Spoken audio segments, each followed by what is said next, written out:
Fight! Hey you geeks! Let's talk about Kaladin and Szeth's journey to the west for truth and enlightenment. I loved it, but this arc seems to be getting a number of mixed reviews, especially on the notes that it felt like a video game and or 90s cartoon episodic series. And I kind of see the point. So, you must be Brock! I'm Ash from Pallet Town! I challenge you!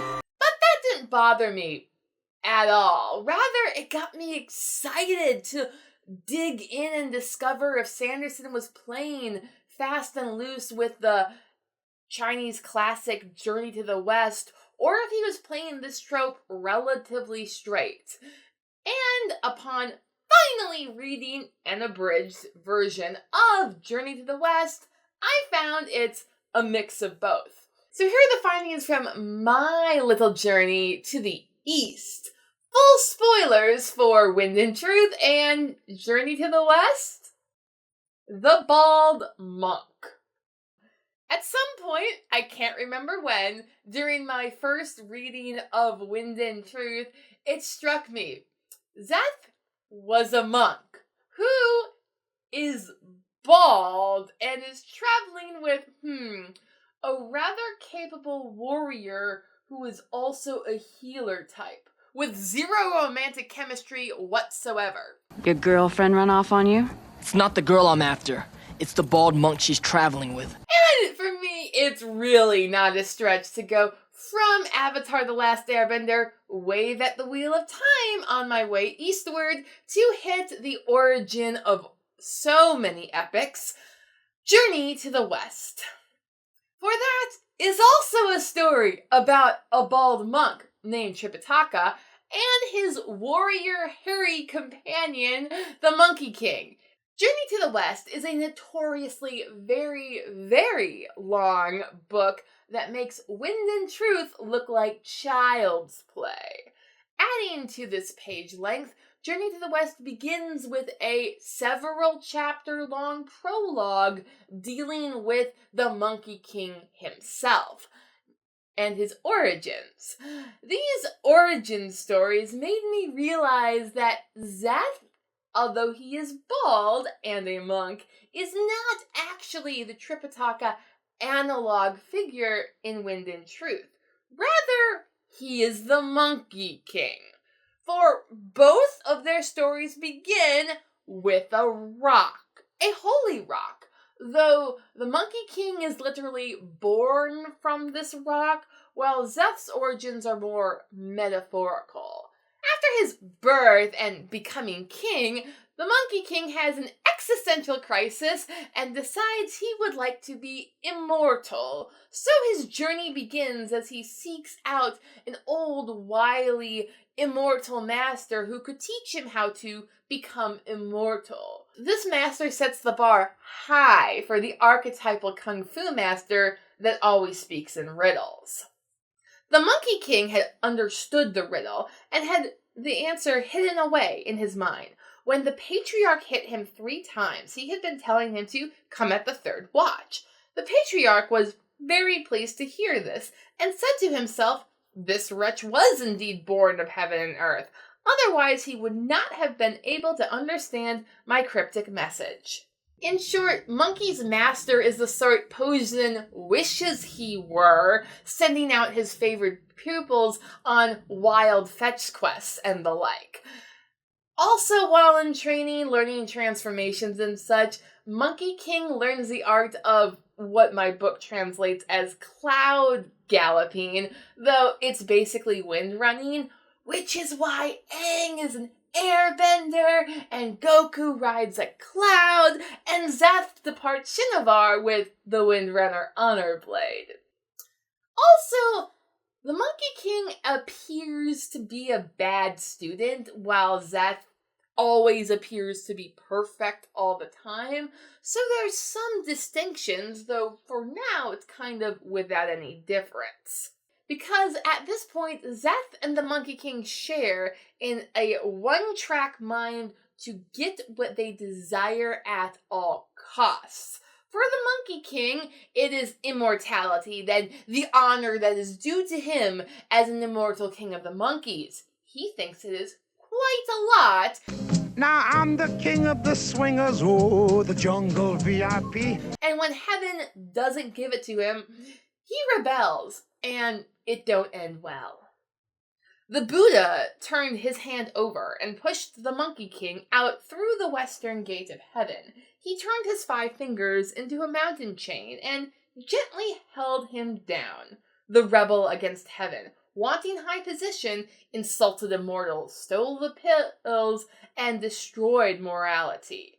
Today his terrible sins are being punished. Who knows when he will be able to rise again? But Szeth's one-track mind was not for high position itself. It was for the simple answers of right and wrong, for which he was willing to take high position, like the Windrunner Honor Blade or the self-styled title, Last Bearer of Truth, provided it aligned with his simple understanding of how the world works, rebelling against those that demanded he take on some nuance in his life. Ishar, who has been self-styling himself as basically the Buddha of Shinovar, does expel Szeth and bind him to a rock, but does not limit his mobility at all. He will be sent east, Posen said, pressing the oath stone into Szeth's hand. We will give him to one of the farmers to send off with a caravan. If God says to leave him the blade, well, add this to your vow. You may not give the blade away. A stonewalker should never hold it. Now, I don't think it matters if we distinguish that much between Szeth's first rampage of civil war in Shinovar or his ensuing bloodbath at the Order of Taravangian as his monkey-esque rampage against the powers of heaven. Both. Both is good. Because in the end, he ends up detained by Dalinar in a mountain of sorts, while demon figures rampage the land, necessitating him, like the Monkey King, to go on a journey to the west with his local pilgrim. The Pilgrim. In the first 4 books of the Stormlight Archive, Kaladin takes roughly the same path as the pilgrim in the Divine Comedy, first through hell, then up Mount Purgatory. But before he launches off into the heavens above, his liege lord Dalinar from the roof, or neighboring peak, sends him on a side quest to go west to the lands where an ancient sage exists, offering wisdom and good counsel. As Dalinar says, I need someone watching my back, soldier. I don't want to find myself outmaneuvered by a madman at the last moment. Maybe, if we're lucky, you'll be able to get through to Ishar and bring me help, despite what Wit fears. In Journey to the West, the pilgrimage is commissioned by the Chinese emperor, who also had his own journey through the underworld and got sassy social commentary on the way. 2 thumbs way up. And it's because of these visions that the Tang Emperor commissions Tripitaka to go on his journey to the west to meet the Buddha and bring back 2 scriptures. But before he goes, the Tang Emperor also offers to make Tripitaka a member of the royal family, just as Dalinar offers Kaladin, actually, though Tripitaka's answer is a bit more diplomatic, as one does not simply say no to the Chinese emperor. Your Majesty, he said, I have no virtue or talent that fits me for the sacred honor of being treated as your kinsman. On this journey, I shall give my all and go straight to the western heaven. If I fail to reach there, or to obtain the true scriptures, I shall not return to this country even in death, and shall fall for eternity into hell. Now, when Kaladin and Tripitaka set out on their westward journeys to go get the ancient wisdom, they are joined by several interesting companions with their own unique character flaws, like every other anime quest show ever. And with good reason, because this is how the story is made. The art of the trade, how the sausage gets made. The Master. For our video, we're only going to be focusing on Monkey, who joins Tripitaka very willingly, but when Tripitaka discovers how just unhinged his traveling companion can be, what with the whole killing thing, he prays to the gods, and they give him a magic spell to make Monkey King obey him perfectly. Monkey's eyes were popping, and his body went numb. Seeing the state he was in, Tripitaka had to stop, and the pain stopped again too. "Stop! Stop!" he shouted. "The moment you started reciting it, my head ached. Why did you do it?" "Will you accept my instruction now?" Tripitaka asked. "Yes," Monkey replied. "Will you misbehave again in the future?" "I certainly won't," said Monkey. Now here lies a key difference and distinction between Szeth and Monkey's westward journeys. For Szeth does have a master who wants perfect, unquestioning obedience like Tripitaka. "My spren," Szeth said, "wishes me to show better composure. I obey." Szeth did not ask an explanation of the spren. He was truthless no longer, but he still did as his masters required. He simply trusted that in the High Spren and Dalinar, he had chosen better masters. Szeth's spren, like Tripitaka, is also completely useless in a fight, while almost hypocritically being the very reason why their angry companion gets thrown into a number of fights. Sanderson, it seems, is not the biggest fan of this kind of master-pupil relationship and gives Szeth's spren a number instead of a name. Forget all about me. And a distinct lack of honor, even if 12124 adds up to 10, just like 24601 adds up to 13. Szeth's spren is there to contrast with Kaladin's sense of honor and nobility and pilgrimage, mentorship, since Kaladin chooses not to fight out of a respect for Szeth's own choices and free will. Kaladin groaned. "Szeth, I'm not trying to get you to follow me instead of Dalinar." "Ah, you aren't?" Szeth said, glancing to the side. "I misunderstood then. You have been doing a poor job of making your intentions clear. I want you to follow your own conscience." "My own conscience says I cannot trust my own conscience," Szeth said, perfectly straight-faced. Since Kaladin could fight, he was able to step in at Szeth's request and share the load of violence during the Skybreaker and Bondsmith monasteries, respectively. For Szeth, like Monkey King, does learn on their journeys to resolve their issues without necessarily resorting to violence. I'm not quite sure where Monkey King had that revelation, but it was on a pilgrimage, and those things are known to change lives, which is why people go on them. So even though Szeth's pilgrimage was only 10 days, I find it completely believable. It is the power of the journey, after all. The journey.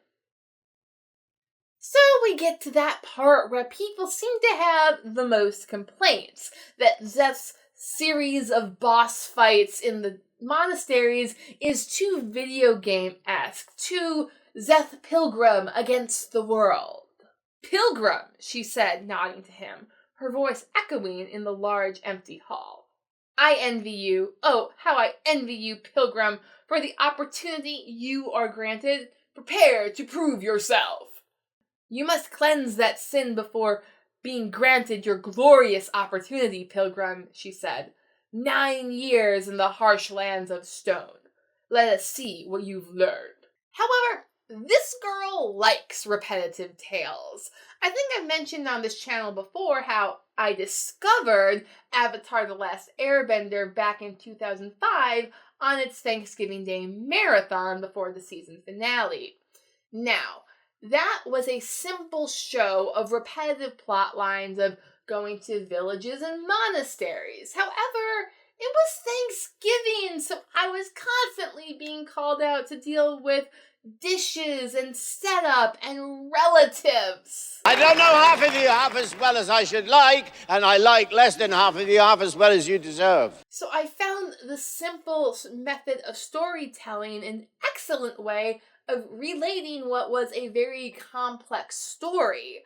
Just as Sanderson had the problem in Wind and Truth to relay us the complex world of Shinovar while also having distractions from the other 10 plot lines for the fate of Roshar. Not to mention that when you're reading this tome, you might need to set it down a few times and, go outside once in a while. And I further object to the concept that just because a story is repetitive or episodic means it's simple or dumb. That's the kind of mentality that gets fantasy rejected from serious literature discussions. The Odyssey is episodic. Several books of the Bible are episodic, and Journey to the West is gosh darn episodic. Yet, they exist because it's how humans can understand stories. Besides, if Kaladin and Szeth's plot were any more complex, this sucker would be thicker. Now, as for the adventures themselves, Szeth fights 8 honor bears, which is an interesting number. It is 1 more than the 7 deadly or cardinal sins. I had to pause Wind and Truth to find out that that was actually a phrase that people use on Earth, even though to me it read as oxymoronic, since cardinals for me have a rather positive connotation. And though Szeth is accused of breaking one of those, he still had to fight 8 shard bears, which is also interesting as it is 1/10 of the number of trials that Monkey and Tripitaka had to go through on Journey to the West. In the Buddhist school, 9 nines are needed before one can come to truth. The 80 ordeals that the holy monk had endured are 1 short of the full number. I find it so interesting that 9 is a key number in both Journey to the West and the Divine Comedy.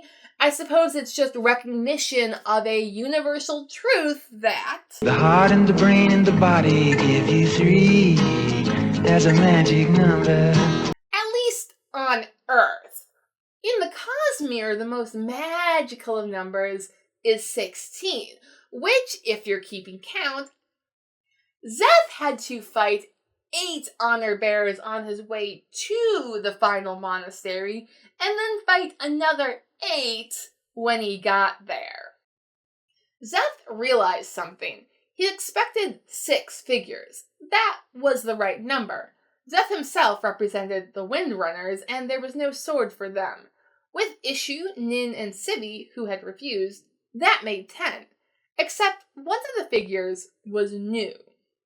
So Szeth's final boss fight, consisting of the 6 he expected plus Nail and Nituro, those make 8. Sanderson has oddly not drawn a lot of attention to the fact that Szeth fought 16 duels on his way to discovering truth, which I find very interesting. Yet you might say that this is still super awkward when jammed in amongst all the other plot lines for the final fight for the fate of Roshar. And maybe you're right, but I find it less awkward than that one time that C.S. Lewis had Lucy, Susan, and Aslan speedrun the many adventures of ordinary time during Caspian and Peter's duel for the fate of Narnia.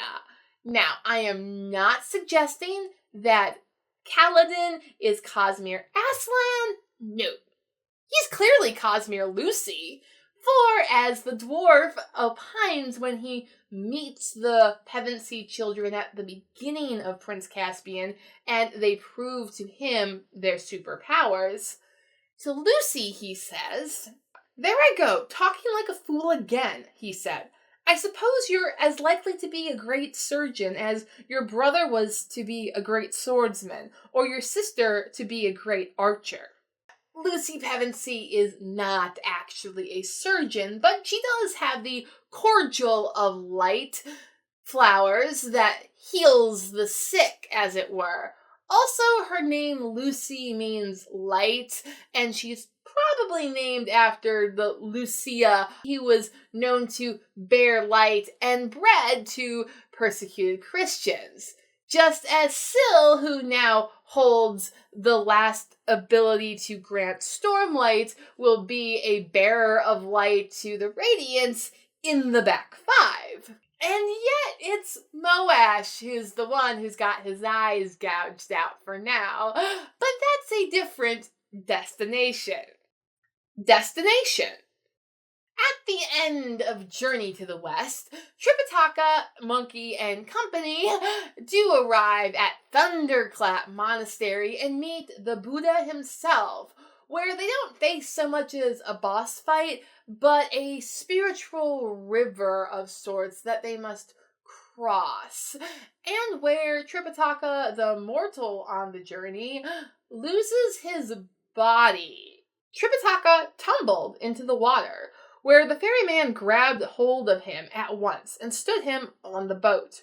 Tripitaka shook his clothes and stamped his feet, complaining about Monkey. Gently and strongly, the Buddha pushed off, at which a corpse came floating downstream, to the horror of Tripitaka. "Don't be frightened, master," said Monkey. "It's you!" Now, I can only really marvel and appreciate at how I theorized the heralds had bodies of power based off of my reading of the Divine Comedy from the Western West.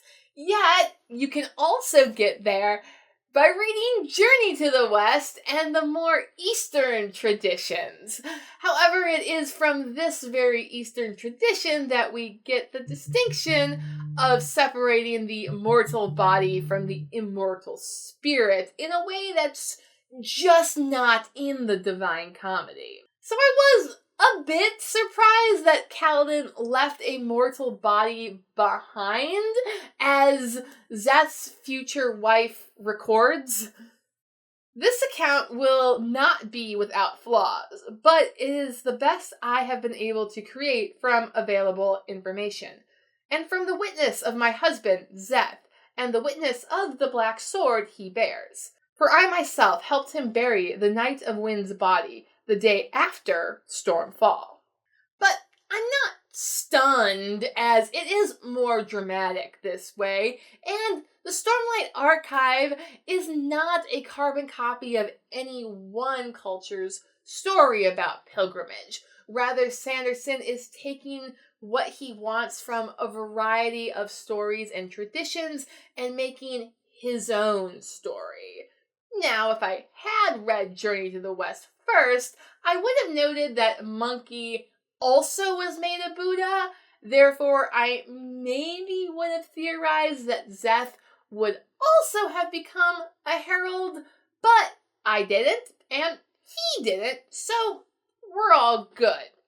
Let me know your thoughts down in the comment section below, and like, share, and subscribe if you want to see more, or check out my Patreon. Thanks for watching. Bye!